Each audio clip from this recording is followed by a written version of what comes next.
The phone screen cracked under Savannah's trembling thumb as she typed the message that would change everything. Blood smeared across the glass, making it hard to see the letters. But she didn't stop. She couldn't stop. Her right wrist hung at an impossible angle, broken in 2 places, cradled against her chest like a dying bird. Every breath sent fire through her ribs where Derek had kicked her after throwing her into the glass entertainment center. Amara, open this goddamn door. Derek's voice boomed through the bathroom door, rattling the hinges. The sweetness from 5 minutes ago had evaporated, replaced by the rage she knew too well. You know, I didn't mean it, baby. Just open up. Savannah pressed herself deeper into the corner between the bathtub and toilet, making herself as small as possible. The cold tile against her back was the only thing that felt real. Everything else seemed like a nightmare she couldn't wake from. Her split lip tasted like copper. Her left eye was swelling shut. 5 years of marriage had led to this bathroom floor, covered in her own blood, typing a desperate message to her sister Nina in Seattle. Nina, he's going to kill me this time. She typed with her left thumb, each word a prayer. Broken wrist. Locked in bathroom. He won't stop. Phoenix Heights, Apt 23B. Please come now. Her finger hovered over the send button. This was it. This was her asking for help after years of hiding the bruises, making excuses, believing his apologies. This was her admitting she couldn't survive another night. She hit send. I'm counting to 3, Savannah. Derek's fist slammed against the door. 1. The phone buzzed in her hand. Thank God. Nina must have been awake. Savannah looked at the screen, hope flooding through her chest for the first time in hours. Who is this? This isn't Nina. Her heart stopped. Wrong number. In her panic, her bloodied fingers had misdialed. She'd sent her desperate plea to a stranger. Tears streamed down her face, mixing with the blood from her split lip. 2. The door frame cracked. Wood splintered. He was really going to break it down. Savannah's fingers flew across the screen. She had nothing to lose now. Nothing left but this last desperate attempt. Wrong number, but please help. Husband breaking down door. He broke my wrist.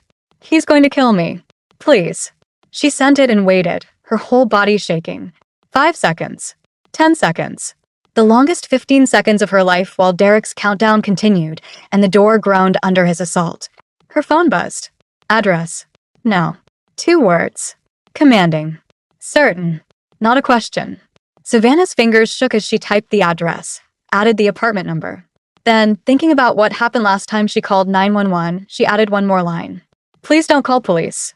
His cousin is APD. They won't help.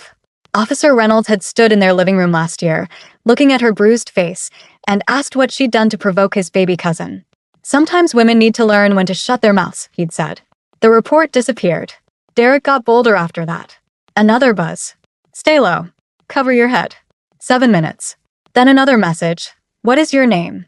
Savannah. She typed back, not understanding but grasping this lifeline like a drowning woman. Hold on, Savannah. Help is coming. She didn't know who this person was. Didn't know if they were even real or just some sick person playing games.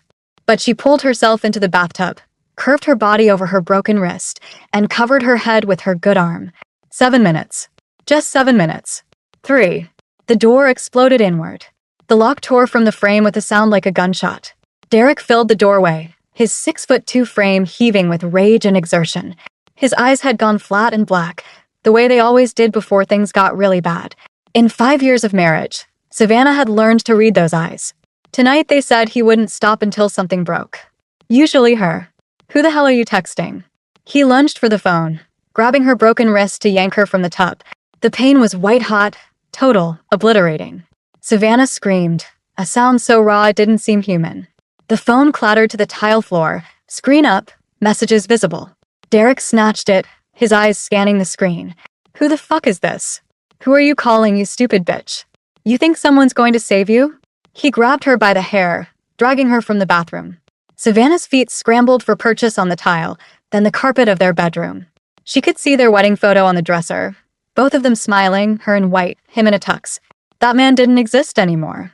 Maybe he never had. Nobody's going to help you, Savannah. Nobody gives a damn about you except me. You understand? You're mine. He threw her onto the bed and she bounced like a broken doll, her wrist exploding with fresh agony. Derek paced the room, running his hands through his close-cropped hair, muttering.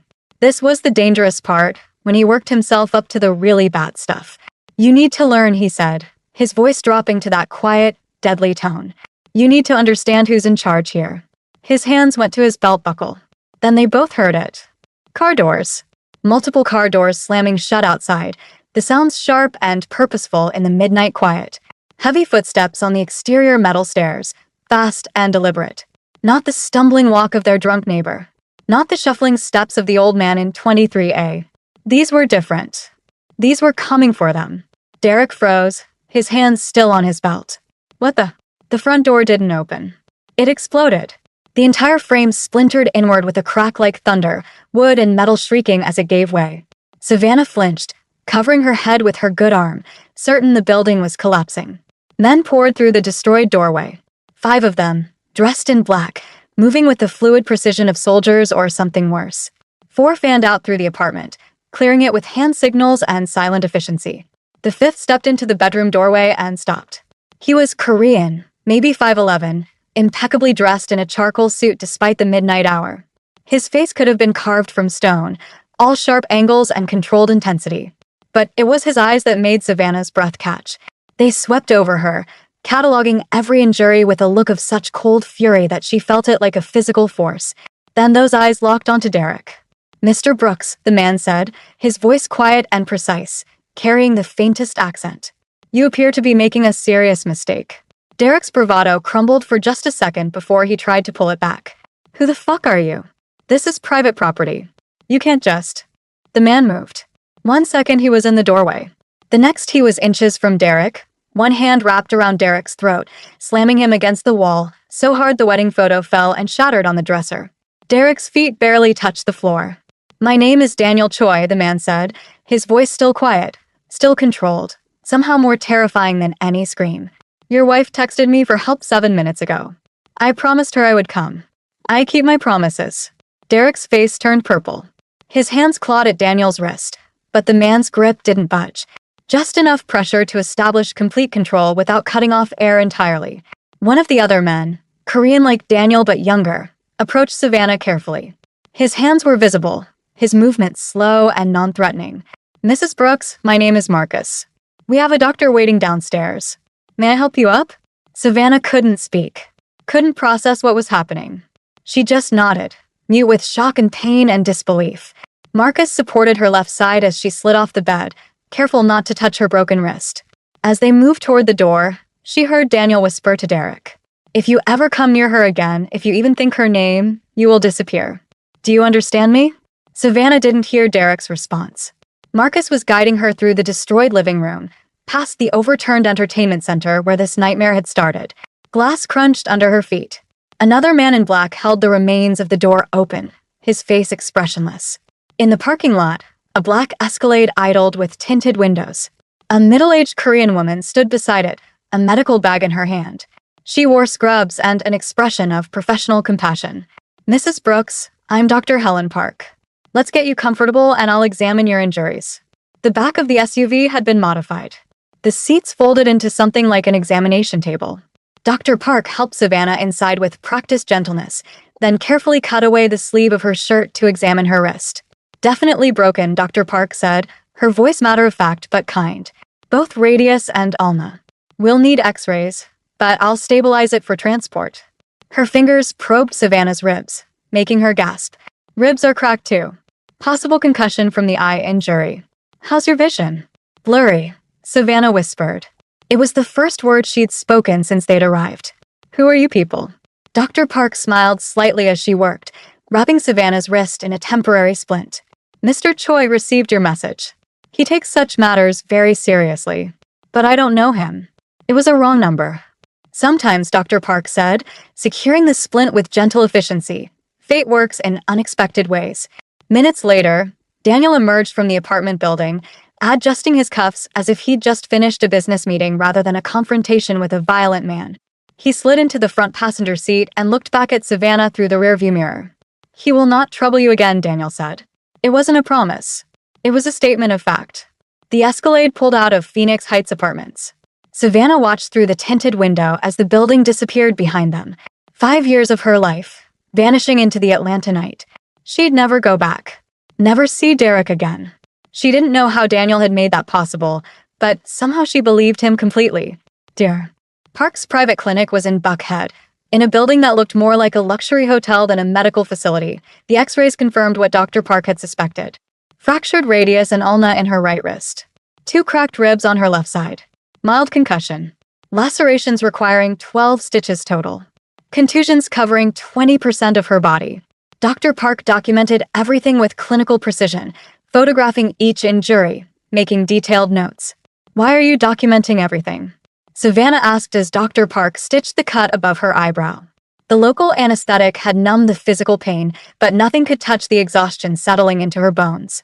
I said no, police. Mr. Choi's instructions, Dr. Park explained, her needle moving with practiced precision. This documentation is for your protection, should you need it later. But you're right. No police involvement unless you request it. His cousin, Savannah said, the words bitter. Officer Reynolds. Last time I called 911, he came. Stood in our living room and asked what I'd done to make Derek so angry. Said sometimes women need to learn their place. Dr. Park's hands stilled for just a moment. I see. Well, Mr. Choi has connections that supersede local law enforcement, Mrs. Brooks. The documentation is insurance. Nothing more. As Dr. Park applied the cast to her wrist, Savannah found herself talking. Maybe it was the pain medication making her loose-tongued. Maybe it was the sheer relief of being somewhere safe. Or maybe it was because Dr. Park listened without judgment, without asking what she'd done to deserve it. She told Dr. Park about meeting Derek 6 years ago at the hospital where he worked as an administrator. How charming he'd been, how attentive. How her mother had warned her that his charm felt too smooth, too practiced, like antifreeze, sweet and deadly. How Savannah hadn't listened because she was 23 and in love and certain she knew better. She told her about the first time he'd hit her, 6 months after the wedding. How he'd cried and apologized and sworn it would never happen again. How it happened again 2 weeks later. Then again. Then regularly. How he'd isolated her from friends, from family. Made her quit her job as an art therapist 3 years ago because he said it put ideas in her head. Ideas about independence. About having her own money. Her own life. My sister Nina moved to Seattle 2 years ago, Savannah said, her voice cracking. She begged me to come with her. But I couldn't admit it. Couldn't admit I'd been that stupid, that I'd stayed that long. So I lied and said everything was fine. Tonight was the first time I tried to reach out to her in months. And instead you reached Mr. Choi, Dr. Park said, finishing the cast. Who came anyway? Why? Savannah looked at Dr. Park directly. Why would a complete stranger drop everything at midnight to save someone he's never met? Dr. Park was quiet for a moment, packing her supplies. When she spoke, her voice was gentle. That's not my story to tell, Mrs. Brooks. But I will say this. Mr. Choi has very specific views about men who hurt women. Very personal views. He meant what he said. You're safe now. They drove to a high-rise in Midtown, the kind of building Savannah had walked past 100 times wondering who lived behind those floor-to-ceiling windows. The answer, apparently, was her. At least temporarily. Marcus showed her into a furnished 2-bedroom apartment on the 22nd floor. The city spread below like a circuit board of lights, beautiful and surreal. The closet held clothes in her size. The bathroom was stocked with toiletries. A new iPhone sat on the kitchen counter, pre-programmed with secure contacts. Building has 24-hour security, Marcus explained, his voice professional but not unkind. One of our team will always be on this floor. Mr. Choi's instructions. You're safe here, Mrs. Brooks. I can't pay for this, as Savannah said, overwhelmed. I don't have anything. Derek controlled all our money. I don't even have my purse. It's back at. Already handled. Marcus interrupted gently. When you're ready. Mr. Choi's businesses employ many people who are looking for fresh starts. But right now, you should rest. Heal. Everything else can wait. When Marcus left, Savannah stood in the center of the pristine living room and finally let herself break. She cried until dawn, great heaving sobs that hurt her cracked ribs, but she couldn't stop. She cried for the woman she used to be, before Derek had systematically dismantled her piece by piece. She cried for the 5 years she'd lost to fear and shame and the desperate hope that maybe this time he'd change. She cried because a stranger had come when she'd called for help and she hadn't even known such kindness existed anymore. But underneath the tears was something else. Something small and fragile but undeniably real. Hope. For the first time in 5 years, Savannah Brooks felt hope. 3 days passed in a haze of pain medication and sleep. When Savannah finally felt steady enough to use the laptop provided, she searched for Daniel Choi. What she found made her hands shake. His businesses were legitimate enough. Restaurants throughout Atlanta, commercial real estate, several high-end nightclubs. But the deeper she dug, the more questions arose. Reddit threads speculating about his family's connections. Whispers of Korean organized crime networks. One article from 5 years ago about his father's death under suspicious circumstances. Another about the Choi family's arrival from Seoul in the 1980s, building an empire that spanned legitimate enterprises and what the article carefully called other interests. Daniel Choi wasn't just a businessman. He was something else entirely. Something potentially dangerous. The knock on her door that evening made her jump. Through the peephole, she saw Marcus first, scanning the hallway. Then Daniel stepped into view, carrying bags that smelled incredible. Korean food. Her stomach, which had barely tolerated anything for 3 days, suddenly growled. "Mrs. Brooks," Daniel said with a slight bow when she opened the door. "I hope I'm not disturbing you. I brought dinner. My grandmother's recipes. I thought you might be tired of delivery food." Savannah should have been afraid. This man who'd broken down a door and terrorized Derek without breaking a sweat. This man with whispered connections to organized crime. But standing in her doorway with bags of homemade Korean food, he looked almost nervous. "Please," she said, stepping aside. "Come in." They sat at the small dining table by the window. Daniel unpacked containers of bulgogi, kimchi, japchae, and a rich stew that made Savannah's eyes water from the spice. He served her with careful attention, making sure she had everything she needed before touching his own food. "This is incredible," Savannah said after her first bite of bulgogi. It was the first meal she'd truly tasted since that night. Everything else had been ash in her mouth. "My grandmother is a tyrant in the kitchen," Daniel said, and there was warmth in his voice when he mentioned her. "She believes food heals more than just the body. Is she the one who taught you to?" Savannah trailed off, not sure how to finish the sentence. "To break down doors? To terrify violent men with just your voice?" Daniel's expression darkened slightly. "My grandmother taught me many things. Honor. Responsibility. The importance of keeping promises. Especially promises made to people who have nowhere else to turn." Savannah set down her chopsticks. "I looked you up. I assumed you would. You'd be foolish not to. The articles say your family has connections. That your businesses aren't all." She searched for a diplomatic word. "Legal?" Daniel supplied, his voice neutral. "My family built businesses here over 2 generations. Some legitimate. Some in what you might call gray areas. I inherited both when my father died 5 years ago. I'm working to move everything legitimate, but it's a long process. Old connections aren't easily severed." "So you're basically a gangster who happens to rescue women from domestic violence," Savannah said, the words coming out sharper than she'd intended. Maybe it was the pain medication. Maybe it was exhaustion. Maybe it was the surreal absurdity of having dinner with a man who'd saved her life and might also be a criminal. Daniel almost smiled. "Almost. That's not inaccurate. Though I prefer entrepreneur with complicated legacy. And I don't make a habit of rescuing people. But I do answer every call for help I receive." "Why?" Savannah leaned forward, ignoring the twinge in her ribs. "Why would you drop everything at midnight for a wrong number?" Daniel was quiet for a long moment.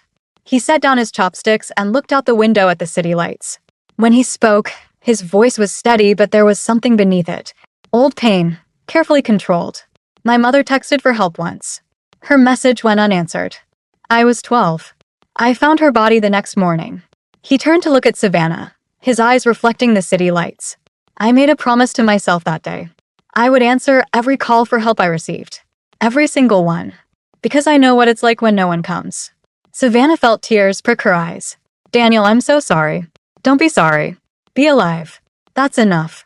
He picked up his chopsticks again, the moment of vulnerability passing. "Now, tell me about your work. Dr. Park mentioned you were an art therapist." So Savannah told him about her degree, her work with traumatized children at a community center in Louisiana, how she'd loved helping kids express pain they couldn't put into words, how Derek had made her stop 3 years into their marriage, saying it put ideas in her head about being independent, about not needing him. "You should practice again," Daniel said when she finished. "That skill, that calling, it's part of who you are. He took it from you. Take it back." 2 weeks later, when her cast had settled and the worst of her injuries had faded to yellow-green bruises, Daniel came by with a proposal. "I fund a community center in West End. They've been looking for an art therapist for 6 months. Would you be interested?" Savannah's first instinct was suspicion. "Is this charity? Pity employment because you feel responsible for me?" "No." Daniel's voice was firm. The director, Mrs. Gloria Chin, makes all hiring decisions. I simply fund the building. She's needed an art therapist for months and hasn't found the right person.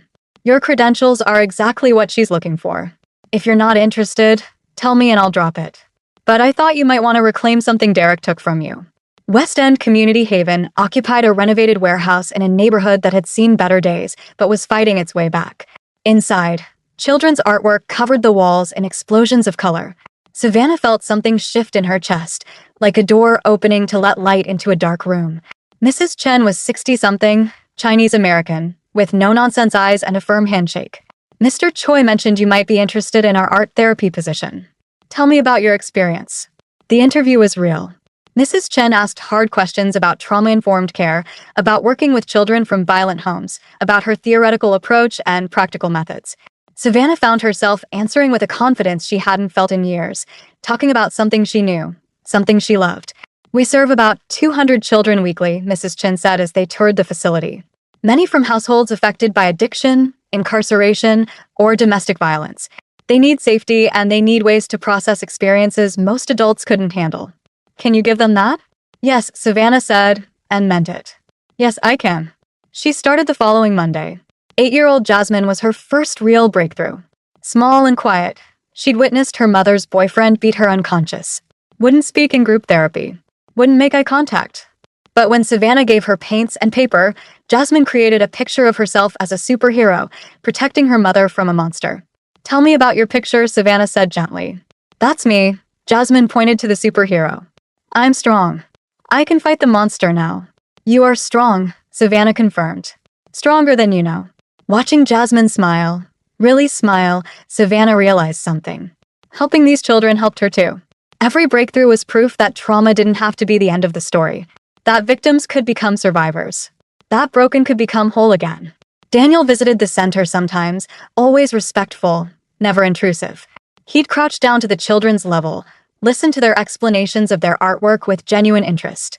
They loved him, these kids who'd learned not to trust adults. Something about Daniel's quiet presence made them feel safe. 3 months after that desperate text message, Savannah moved into her own apartment. Small but sunny, in a neighborhood where she could walk to work. The rent stretched her new salary thin, but it was hers. Every piece of furniture she bought, every picture she hung was a declaration. This is my space. My life. My choice. You didn't have to leave, Daniel said, helping her move boxes. The other apartment was secure. Safe. I know, Savannah said, hanging a framed print of a Georgia O'Keeffe painting. But I need to know I can do this myself. That I'm standing on my own feet, making my own way. Otherwise, I've just traded one kind of dependence for another. Daniel nodded slowly. I understand. But I'd like to keep visiting. If that's acceptable. I'd like that, Savannah said, and realized she meant it. Over the past months, Daniel had become something more than her rescuer. He was becoming her friend. Their relationship evolved slowly, carefully. He'd bring dinner twice a week. They'd explore the city together, museums, concerts, restaurants she'd never dared go to with Derek. Daniel introduced her to Korean cinema, to his culture through film and food and stories about his grandmother. Savannah shared her artwork with him, her dreams of expanding the therapy program, her hope of reconnecting with her sister Nina. Have you called her? Daniel asked one evening as they walked through Piedmont Park. Fall had turned the trees gold and red. Not yet, Savannah admitted. I'm afraid. Afraid she'll be angry I waited so long. Afraid she'll say I told you so. Afraid she won't forgive me for lying about how bad it was. She's your sister, Daniel said gently. She'll forgive you. Love forgives. 6 months after the rescue, Daniel invited Savannah to meet his grandmother. The invitation felt significant, weighted with meaning Savannah didn't fully understand. Daniel had mentioned Halmoni often, with a mixture of respect, affection, and slight terror that made Savannah smile. Halmoni Choi lived in a traditional Korean home in Duluth, surrounded by a garden that must be stunning in spring. She was tiny, barely 5 feet, with silver hair pulled into a perfect bun and eyes that saw everything. Savannah felt like she was being x-rayed as Halmoni looked her up and down. So Halmoni said in Korean accented English, "You are the woman who texted my grandson by mistake." "Yes, ma'am," Savannah said, suddenly terrified. "I'm Savannah. Sit. Eat. Tell me about yourself." Over a meal of traditional Korean dishes Halmoni had prepared, Savannah told her story. About her work with traumatized children. About her dreams of expanding the art therapy program to more centers across Atlanta. About slowly rebuilding her relationship with her sister Nina, who'd cried with relief when Savannah finally called. Halmoni listened without interruption, nodding occasionally. When Savannah finished, the old woman studied her with those sharp eyes. "You have survived much," Halmoni said finally. "It has made you strong, not bitter. This is good. Bitter people cannot heal others." She turned to Daniel and said something in rapid Korean that made him flush slightly. "What did she say?" Savannah asked as they drove back to the city. Daniel smiled, a real smile that softened his usually controlled features. "She said I should not waste time with someone worthy of our family. That your heart is good and your spirit unbroken. That I should consider my future carefully." Savannah's pulse quickened. "And what do you think about your future?" Daniel glanced at her, then back at the road. "I think I've been waiting to hear what you want, Savannah. I don't want to rush you. After everything you've been through, you deserve time to heal completely, to be certain of what you want." "What if I'm certain now?" The words surprised Savannah as much as they seemed to surprise Daniel. "What if healing isn't about waiting for some perfect moment when I'm completely whole? What if it's about choosing to live now, with someone who sees me as whole already?" Daniel pulled into her apartment complex and parked. Turned to face her fully. "Are you saying what I think you're saying?" "I'm saying I want to try this. With you." Savannah's voice was steady despite her racing heart. "I'm saying I've been waiting for you to make a move and I'm tired of waiting. I'm saying I know you're dangerous and complicated and probably involved in things I shouldn't ask about. But I also know you're kind and patient and you came when I called for help. I know you've never once tried to control me or tell me what to do. I know you make me feel safe and seen and valued. So yes, Daniel Choi, I'm saying exactly what you think I'm saying." Daniel's carefully controlled expression cracked. He reached across the center console and cupped her face with one hand, gentle as if she were made of glass. "I've wanted to kiss you since you drew that sunset sketch 2 months ago and said it represented hope." "Then kiss me," Savannah whispered. He did.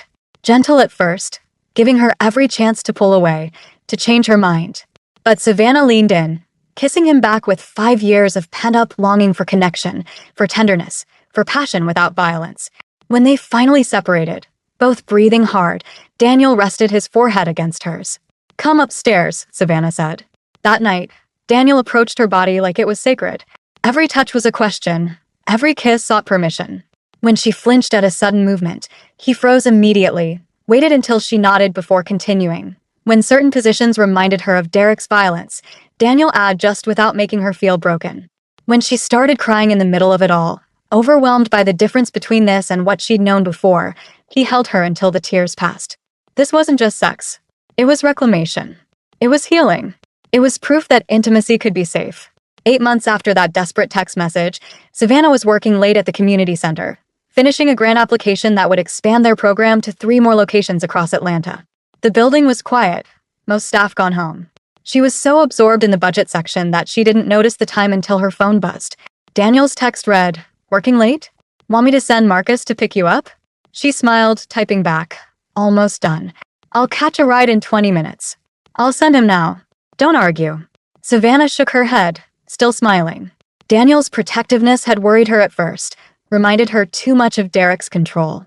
But she'd learned the difference. Daniel's concern came with respect for her choices. When she said no, he listened. When she needed space, he gave it. His protectiveness felt like safety, not a cage. She turned back to her laptop, determined to finish this section before Marcus arrived. The sound of the office door opening barely registered. "I'll be ready in 5 minutes," she said without looking up. "Take your time, Savannah. We have all night to catch up." The voice froze her blood. Not Marcus. Not anyone from Daniel's team. Derek. She looked up slowly. He stood in her doorway, thinner than she remembered, his eyes sunken but burning with that familiar rage. In his right hand, held with disturbing casualty, was a gun. "Surprised," Derek said, his voice carrying that syrupy tone that used to make her skin crawl. "Did your boyfriend tell you I was gone for good?" "I was. For a while. But you're still my wife, Savannah. And I don't give up what's mine." "The divorce papers were filed 4 months ago," Savannah said, her voice steadier than she felt. Her hand moved slowly toward the panic button Daniel had insisted on installing, hidden under her desk. "I never signed them." Derek moved into the office, closing the door behind him. "And I'm not going to. We're leaving tonight. You're coming with me, or I'll kill that Korean bastard who thinks he owns you." "He doesn't own me," Savannah said, her fingers finding the button. "Nobody owns me. Not you. Not him. Not anyone. Wrong answer. Derek lunged forward, grabbing for her laptop. Savannah pressed the panic button as she stood, backing away from the desk. That was stupid, Derek said, seeing her hand move. Real stupid, Savannah. He raised the gun, pointing it directly at her chest. I should just shoot you now. Save everyone the trouble. But I want him to know. Want him to see what happens when someone takes my property. I was never your property, Savannah said. Something had changed in the 8 months since she'd left. Something fundamental. She wasn't the terrified woman in that bathroom anymore. And you're not going to shoot me. No. Derek's finger tightened on the trigger. Why not? Because you're a coward. You only hurt people who can't fight back. That's why you came here instead of Daniel's penthouse. That's why you waited until you thought I was alone. Savannah's heart was racing, but her voice stayed level. Daniel had taught her self-defense, had made her practice scenarios just like this. But I'm not alone. And I'm not afraid of you anymore. The building alarm shrieked to life, the panic button triggering the security system. Derek flinched at the sound, his attention wavering for just a second. Savannah moved. She grabbed the heavy ceramic mug from her desk, the one painted with wobbly stars by one of her students, and hurled it at Derek's face. It struck his temple with a satisfying crack. He staggered, the gun dipping, and Savannah followed up exactly as Daniel had taught her. Knee to the groin, hard and fast. Elbow to the face as he doubled over. The gun clattered to the floor. They both dove for it. Derek was bigger, but Savannah was faster. Her fingers closed around the grip first. She kicked it away, sending it skidding under the filing cabinet. Derek roared, tackling her. They crashed into the desk, then to the floor. His hands closed around her throat. Savannah clawed at his face, felt her fingernails draw blood, but his grip tightened. Black spots danced in her vision. The office door exploded inward. Building security poured in, pulling Derek off her. Savannah gasped for air, her throat on fire, as they restrained him. Then Marcus was there, and 2 more of Daniel's team, and finally Daniel himself. Daniel looked at Derek, held on the floor by 3 security guards, then at Savannah, bruised but standing. His expression went through several changes before settling on controlled fury. He moved toward Derek with lethal intent. No. Savannah's voice was hoarse but firm. She stepped between Daniel and Derek. Not your way. Not this time. Savannah, he tried to kill you. I know. And he failed. Because I fought back. She touched Daniel's arm, felt the tension vibrating through him. I want him prosecuted. I want the legal system to handle this. I want him in prison where everyone can see what he really is. Can you give me that? Daniel's jaw clenched. Then he nodded. If that's what you want. It is. The police arrived 10 minutes later. Real police this time, not Derek's cousin. Daniel's connections ensured they took the case seriously. The security footage showed everything. Derek breaking in, threatening Savannah with a gun, attacking her. His fingerprints were on the weapon. There was no way out for him this time. Officer Reynolds did show up, tried to talk to his cousin. Daniel intercepted him with a smile that was all teeth. Officer Reynolds, I don't believe you have jurisdiction here. This is being handled by detectives from downtown. Unless you'd like me to file a complaint about your previous handling of domestic violence calls involving Mr. Brooks? Reynolds left quickly after that. In the hospital later that night, getting her throat examined for damage, Savannah felt something she hadn't expected. Power. Not the violent kind Derek had wielded. Not even the controlled intensity Daniel possessed. This was different. This was the power of someone who'd looked at her abuser and refused to be a victim anymore. Does it hurt? Daniel asked, touching her hand gently. They'd given her something for the pain, but the bruises on her throat were already darkening. Not as much as you'd think, Savannah said. I fought back, Daniel. I actually fought back. You did more than that. You won. He kissed her forehead. I'm proud of you. Derek Brooks pleaded guilty to breaking and entering, assault with a deadly weapon, attempted kidnapping, and stalking. The judge sentenced him to 12 years in state prison. The same week, Savannah's grant application was approved. Her art therapy program would expand to 5 community centers across Atlanta, helping hundreds more children process their trauma. She reconnected with Nina, who flew in from Seattle when she heard what happened. They cried together, apologized together, promised to never let silence come between them again. 10 months after that wrong number text message, Daniel proposed. Not with a diamond, but with his grandmother's jade ring, in the apartment where Savannah had first begun to heal. This ring has been in my family for 3 generations, Daniel said, kneeling beside her couch. How Moni wants you to have it. If you'll have me. With all my complications and contradictions. I will, Savannah said, letting him slide the cool jade onto her finger. But I need time before we actually marry. I need to be completely whole on my own before I can be whole with you. I'll wait as long as you need, Daniel said, pulling her close. I waited 34 years to find you. What's a little more time? They say wrong numbers are just mistakes. Random digits misstyled in panic. But Savannah didn't believe in accidents anymore. That desperate text meant for her sister, received by a stranger instead, had saved her life. More than that, it had given her the chance to reclaim it. Some people might call it luck. Daniel called it fate. Savannah called it proof that sometimes salvation comes from the most unexpected places. That being rescued once doesn't make you weak. It makes you strong enough to rescue yourself the next time. And maybe that's what Daniel understood from the beginning. That saving someone isn't about solving all their problems. It's about giving them the tools, the time, and the safety to save themselves. Standing on her apartment balcony a year after that night, jade ring catching the light, Savannah looked out at Atlanta and smiled.